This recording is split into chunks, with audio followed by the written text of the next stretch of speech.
Hi guys, Louis here from thelanguagescientist.com, and in today's video I want to talk about how I became fluent in English on my own. So first of all, as you can see, I'm wearing those orange glasses. It's because now it's 7 p.m. and it's dark outside. I don't want to get that blue light, so I'm wearing those orange glasses. I hope that you'll forgive me for that. So in today's video, I'm going to talk about exactly what I did to get to my current English level, which is, I hope you'll agree it's pretty decent. And it took me a long time to get there. And I think I haven't shared the strategies that I have used to get to that point. Because if you're new to this channel, my name is Louis again, and I'm a native French speaker. I was born and raised here in Tahiti in French Polynesia.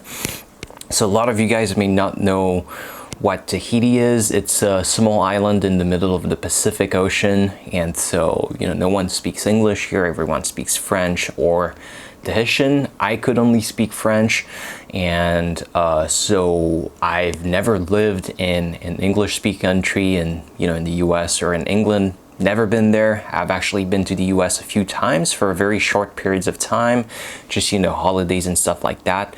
But I've never spent any kind of more than like 2 weeks certainly in an English speaking country. So I had to actually learn English on my own. So there are mainly three things. I want to call them three strategies that I use to get to my current level.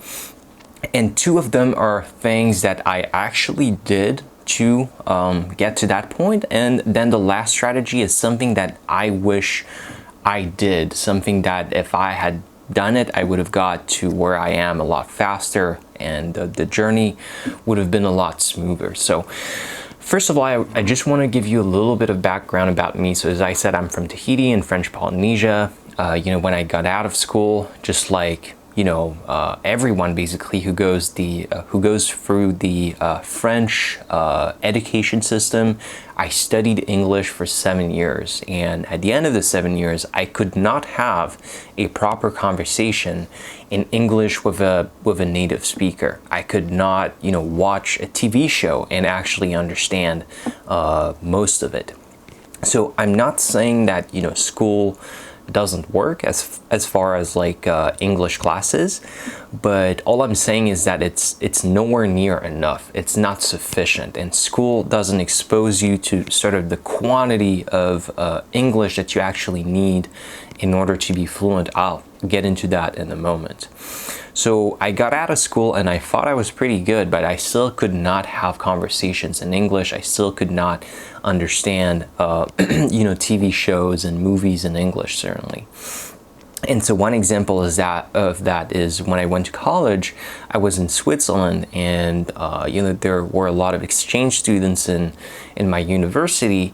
And so one of those guys, a British guy, he was talking with an Irish guy, and we were in a train. And so they were talking pretty fast, and there was a lot of background noise because it was a train. And so whenever they tried to talk to me, I didn't really understand. And I realized that even after 7 years of studying English in school, my level was really low. So I really needed to do something about it. Similar story is I was watching a movie. I think it was The Hunger Game. I don't know if it was the first one or the second one. I really don't know, because I watched the movie and I didn't understand much because there were no subtitles. I didn't understand what they were saying. So that's when I realized that I need a lot more practice. And so I started using strategies. I can't say it was really intentional. I know that on my channel, I upload a lot of videos showing strategies that I have experimented with and that I think are extremely effective. But the truth is, most of the strategies that I used to learn English were not really intentional. That there's stuff that I stumbled upon or stuff that I just naturally gravitated towards, and they ended up making me fluent. So I can't say it was intentional, but my hope is that by telling you about this, then it's going to inspire you and show you that you can learn English and any other language that you may be learning up to a very fluent level. So these are the 3 strategies that I would use if I were you trying to learn English or any other language. The first one is repetitive listening. I think by far this is the method that really made me, that really got me, perhaps I would say 80% of the way there. So I'm perhaps exaggerating, but I think this is the most valuable method. And the reason why it's so valuable is because it's very easy. So let me explain. I think naturally I'm the kind of person who, when I watch a movie, when I listen to a podcast episode, when I read something and I really like it, I tend to go back and actually re-listen or re-watch or reread that thing multiple times over the course of, multiple days, multiple weeks, multiple months. I go back to what I like even year after year. And so, as I was learning English, I was actually listening to a lot of podcasts, watching a lot of movies and TV shows in English, reading a lot of stuff in English. And, I would say especially with podcasts and videos, that really helped me because I would listen to podcasts, things like, Joe Rogan and Tim Ferriss. And, Joe Rogan, it's really not easy for non-native speakers because they use a lot of slang, it goes very fast, and a lot of times they don't explain sort of the underlying context. It's like you're jumping right into the conversation sometimes. So it's very complicated, but I don't know, I was kind of just fascinated with this podcast, and I saw that it was extremely successful even like 5-10 years ago.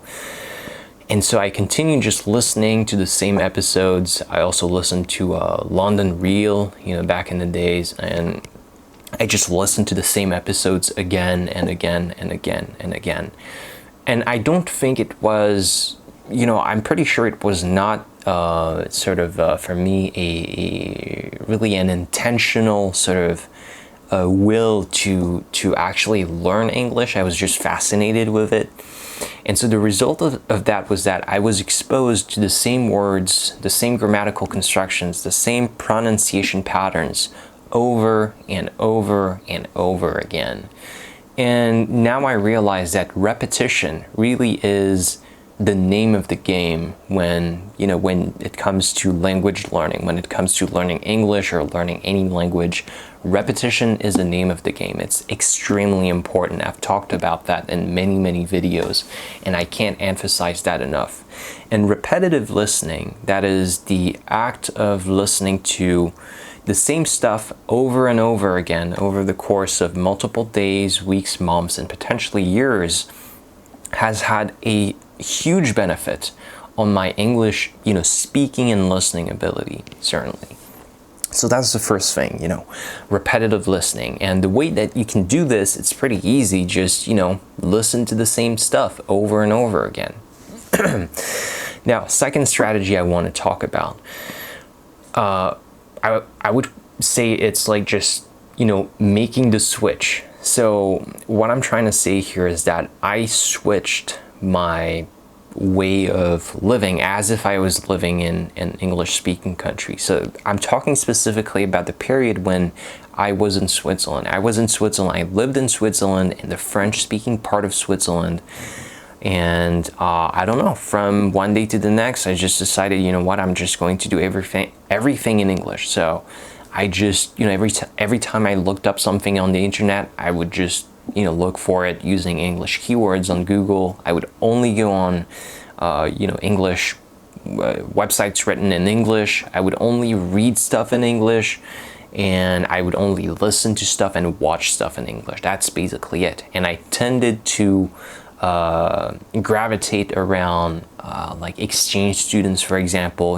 That gave me the opportunity to speak English at all times, although that was not exactly easy. There were plenty of opportunities to speak French. So it's not like I was completely living 100% in English, but I did everything that I could to really be surrounded, really be in this English environment. I switched my computer's language to English. I switched my smartphone's language to English as well. And that's basically it. I just did everything in English. I even started thinking in English, and it just becomes like it's something that's automatic. And just by doing that, like, I don't know if people really realize how beneficial that can be, because if you want to learn a language, you know, English or whatever, like any other language, you need to really put in the hours, especially if you want to get to a fluent level. It's going to take thousands of hours. I know that, you know, in some of my other videos, I try to sound a lot more optimistic, a lot more enthusiastic, saying that, you know, after a few hundred hours, you can reach a very good level, which is true. You can get to a conversational level. But if you want to really break through that barrier of, you know, being like near native or a native level in a language, it's going to take thousands of hours, and there's no hack, there's no shortcut. You need to put in the hours, and switching your entire life to that language plus doing the repetitive listening, that just, you know, you're just putting in the hours. It's extremely effective, and I think this is the only way to go, to be honest. Now, I want to move on to the third strategy, and this is not something that I did, and this is something that I wish I had done, because now I've done a lot more research. I have more experience as far as language learning. I've learned Italian, and I've learned Japanese to a pretty high level, and especially, you know, learning Japanese, it has improved the way in which I think about language learning in general, because Japanese is just orders of magnitude more difficult and more time consuming than learning English, because it's so much more different. So I thought about this a lot, and, you know, as I was saying, I switched my life to English. I did some repetitive listening as well in order to get as much input as possible. So this was my entire strategy, although I can't really call it a strategy because it was not really intentional. I just did it because I thought it was cool, because I wanted to do it. And so my entire strategy revolved around doing a lot of input, so listening a lot and reading a lot. I would say listening was probably constituted the bulk of my strategy, and it still is the case right now for, you know, English and Japanese. And so what I understand now is that the input that you receive, so the stuff that you listen to and the stuff that you read, and, you know, the TV shows that you watch, you're going to benefit from them. You're going to become fluent from them only if that input is actually comprehensible to you. So what this means is that if you're watching stuff, if you're listening to stuff that is just, you know, way above your level, which is the case for, you know, most people watching a TV show in English, are not going to understand most of it. You know, if you're at a beginner level in English or even intermediate level, it's totally normal, because all of that stuff is aimed at, you know, native speakers. If you listen to the Joe Rogan Experience or Tim Ferriss, you're not going to understand most of it as, you know, a standard English learner. And that's a problem, because in order to really benefit from all of this input, it needs to be at what Dr. Stephen Krashen, I think he said it was N+1 or I+1, meaning that ideally in every sentence you want to have a maximum of like one word that you don't know. That gives you an idea of sort of the level that you should be looking for. My point here is that a lot of English learners are going to, and, you know, a lot of language learners in general are going to get a lot of input through listening and reading, but it's not going to be at the right level. It's going to be too difficult. So then what do? What is the solution? Well, on the other hand of the spectrum, what you can do is get actually, you know, like much easier material that is made for language learning, like, for example, you know, textbooks and that kind of stuff. But that kind of stuff is pretty boring, and so there's no way that you're going to be able to put in hundreds or, you know, thousands of hours just consuming that kind of stuff. So my advice and what I would have done is use a tool like Link, for example, and I'm going to put a link in the description of this video to create a free account to the website called Link, which can help you greatly in learning. So I'm going to explain what it is. I just want to tell you first, I'm 100% honest. If you create a free account with the link in the description and you end up purchasing a subscription, I am an affiliate for Link because I believe it's a great tool. So I will get a small percentage of that sale, but it's really up to you. I want you to just try it out, and if it helps you, then go ahead. So as I was saying, so if you're listening and reading stuff in English or any language, in order to learn that language, it needs to become comprehensible first. So my suggestion would be, for example, let's say that you're watching something on Netflix and you're learning English, you're watching this TV show in English. So what you can do is go on Netflix and you can use Link. Link actually has a Chrome extension. And so you can just click on a button in your browser, and what it's going to do is that it's going to import all of the subtitles of that TV show or that movie in the Link website, and it's going to help you.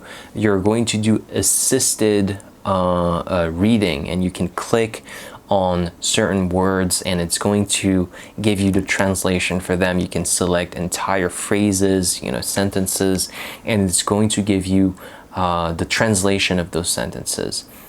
So before actually watching the TV show or movie, you can start reading and really start to understand the vocabulary words and prepare yourself before you actually watch the TV or the TV show or the movie. And you can do the same thing with podcasts. If you can find transcripts, you can do the same thing with YouTube videos, for example. And so what I'm trying to convey here is that using Link, or you can use another tool if you want, but I find that Link is actually very, very practical and it's very cheap. You can start preparing this listening phase and this whole input. You can get a lot more comprehensible input, which means that the input that you're going to get is going to benefit you a lot more than it did for me, because most of the stuff I was listening to, especially in the beginning, I did not understand much of it. So this is just an extra tip. This is something I wish I knew. This is something I'm currently doing for Japanese, but I didn't do it for English. But so yeah, so an extra tip just to help you here. So once again, I have put a link in the description. You can click on it and you will be able to use Link for free. You'll have a free account. And if you want to learn more about some of my language learning strategies, you can go to thelanguagescientist.com, and that's pretty much it. I hope you liked this video, and I'll see you in the next one.